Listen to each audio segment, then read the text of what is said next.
Hello mga Popsi! Welcome to my daily vlog. At yan, kasama ko po si Baby Josh at syempre si Miss Steph. Nandito po kami ngayon sa Philippine Orthopedic. Follow-up check-up po ni Baby Josh. 7 a.m. in the morning kami dumating dito ngayon.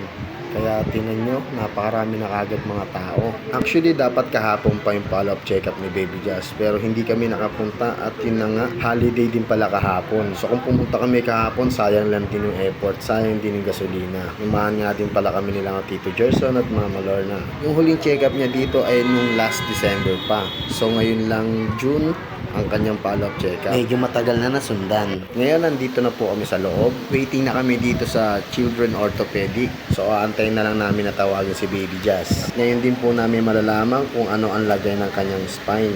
Sana nga po ay maging okay na ang lahat. At ito nga pala, biglang nag-request yung doktor ni Baby Jazz na magpa-x-ray ulit para makita niya at maklear kung ano talaga yung lagay. Dito kasama ko na si Mr. Medyo pagod na siya kasi siya yung pumipila. Medyo mahaba lang po talaga ang pila dito sa x-ray. Ito kasing ospital na to, ang pinakakilalang ospital pagdating sa mga buto, spine. Kaya makikita nyo dito, iba't ibang lugar ang mga pinanggalingan ng mga tao. Okay guys, pauwi na kami.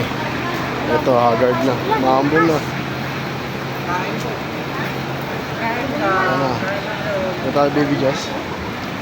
Nasaan ba sila? Nandun. Mama mo. Alawin na. Agad na, maghapon kami rito guys. Pagod ba? Sobra. Sobra. At yun nga mga papsi, kahit pagod, sa awa ng Diyos ay kahit papano okay na yung bata. Basta ang sabi ng doktor, lagi lang mag-iingat. Basta ang bawal sa kanya ay mapuwersa. At ito guys, makalipas ang ilang oras, natapos na rin kami. Ito, maambon na.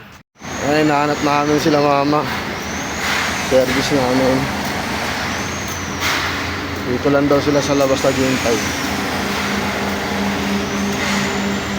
Ayun, nakita ko na.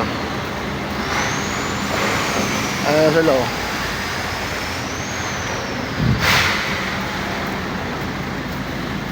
Pagod yan. Grabe, daming tao ngayon. Tuesday. Tapos holiday kasi kahapon. At yun guys, dito na kami sa sasakyan. Uuwi na kami dahil baka abutan pa kami ng malakas na ulan at baka matraffic pa. Alas 4 na pala kami ng hapon nakalabas ng ospital. Ngayon lang uli kami hinapon dahil sa haba ng pila ng x-ray.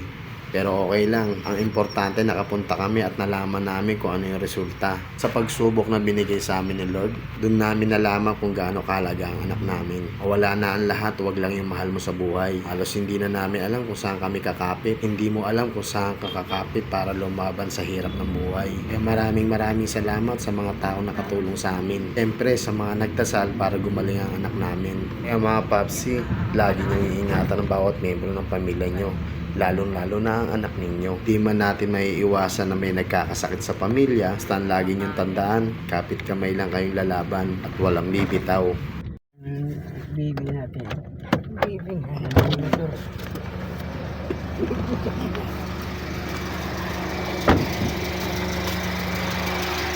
Alright, dito na kami guys. Guys, dito na kami. Sa bahay. So, pahinga na. So, ayan. Medyo pagod. Magkakape muna. So, thank you for watching. Peace.